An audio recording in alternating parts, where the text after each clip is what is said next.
Hey, what's up guys? Cody here from CrossFit Advantage on my trusty selfie stick. And got our sweet new 80s rock shirts in with some silver foil print. We're pretty excited about. We got an 80s rock theme tomorrow and looking forward to getting on my wig and my zebra leggings and having some fun. 18.2 dropped, and I don't know about you guys, but I was so excited when I saw it.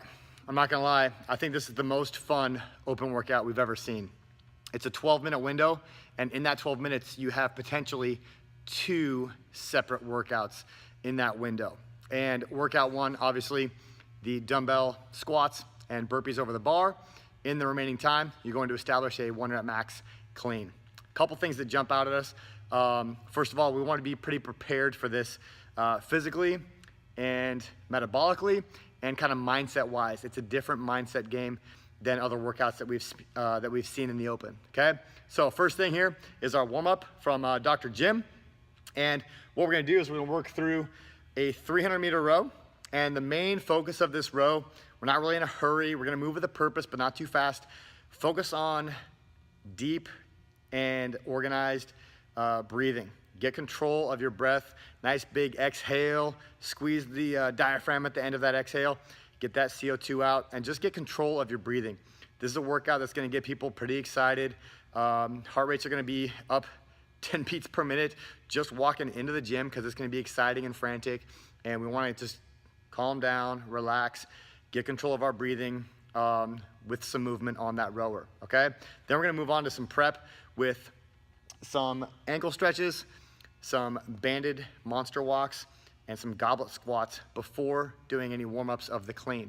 Okay, so we're gonna do 30 seconds each ankle, twice, back and forth, and then 30 monster walks each direction, and then some goblet squats with a pretty light kettlebell, just enough weight to give you some feedback and some stimulus, something to kind of open up the hips a little bit, turn on your midline. And then we're gonna get into warming up for our clean.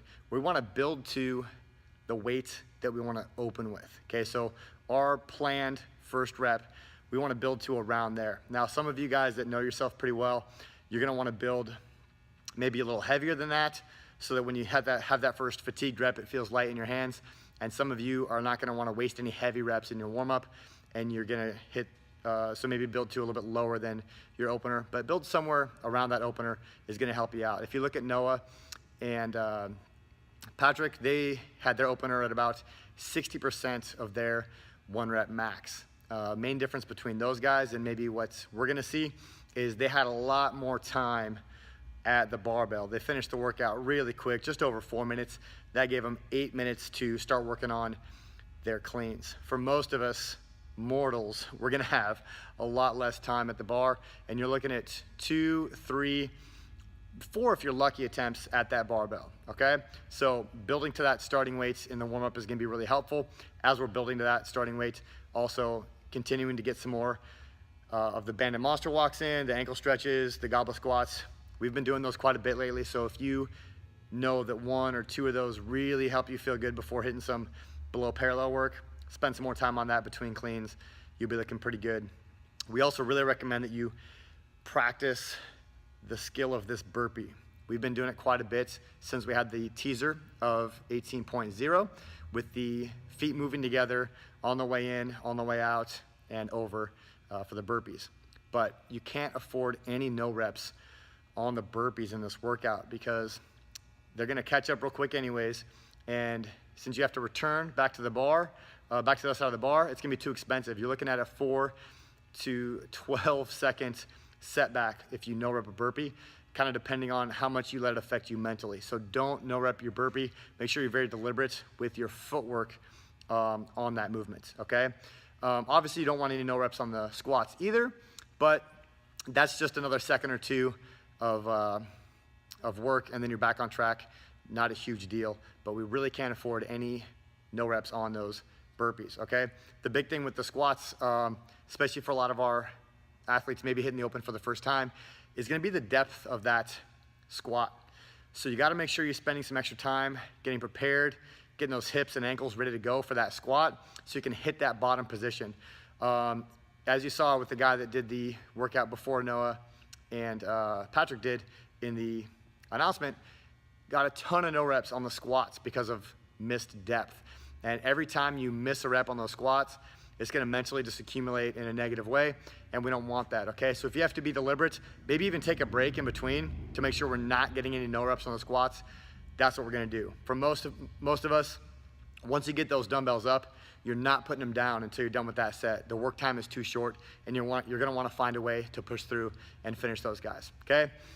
Setup here, what we're gonna do is we wanna have our dumbbells at the end of our bar, okay? So I put a 405-pound bar here. That's what I drew up for you guys. I know most of you are gonna start your first clean at around 405, so you can visualize that. That's what we're gonna be looking at first rep tomorrow. And we're gonna put the dumbbells here at the end. So now you do your reps, step over, burpee, step back. Finish your reps, step, burpee, burpee, step back. Now we have a nice shallow triangle. You're never having to step back over the bar to return to your dumbbells, okay?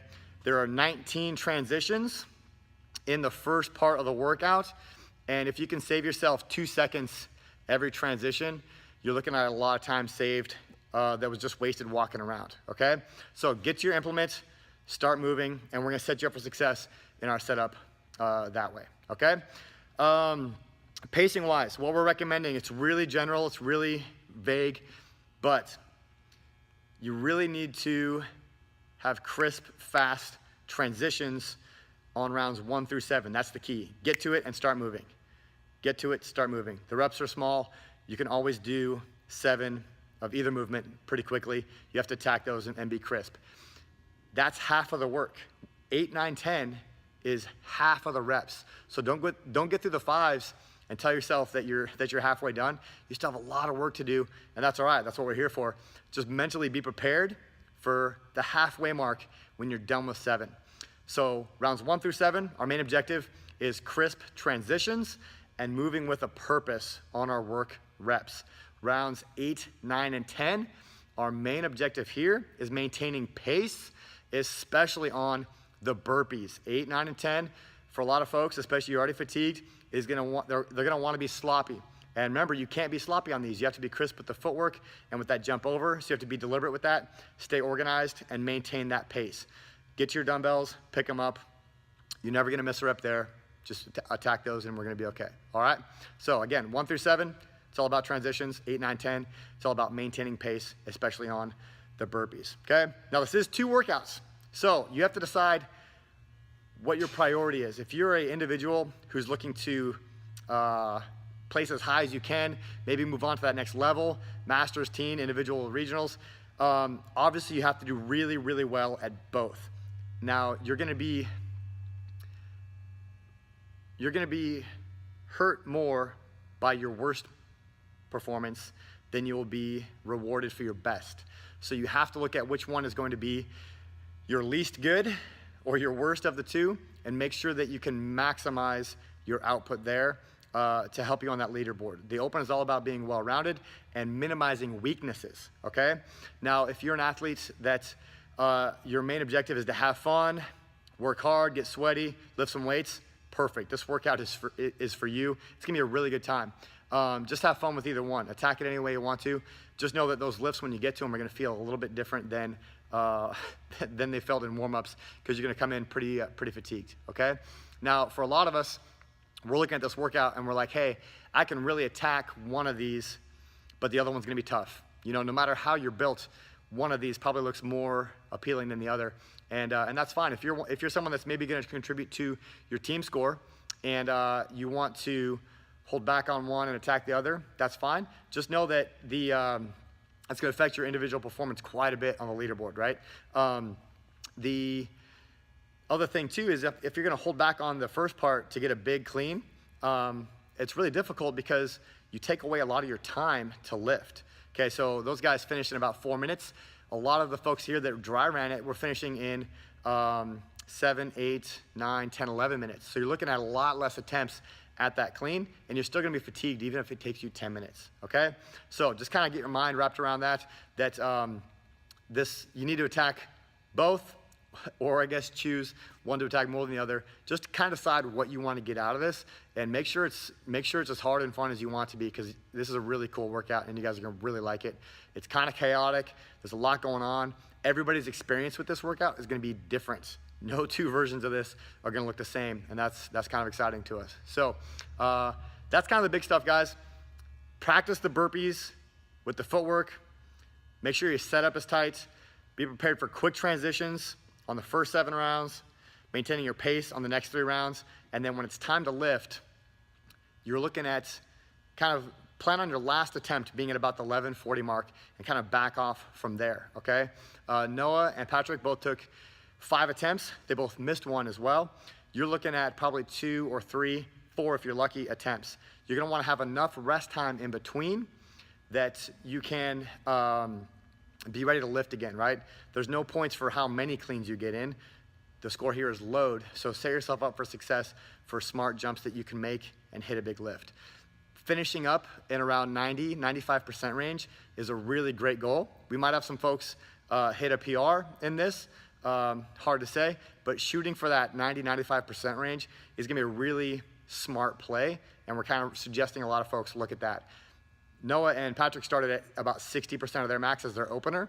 For us, we're gonna try and open up a little higher, 80, 85, because we're looking at 3 attempts. 85, 90, 95 is kind of what we're recommending.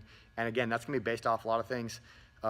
Most importantly, how things feel in the warm-up and all that kind of stuff. All right, so really vague, a lot of information, but let's have some fun. It's gonna be a really good workout.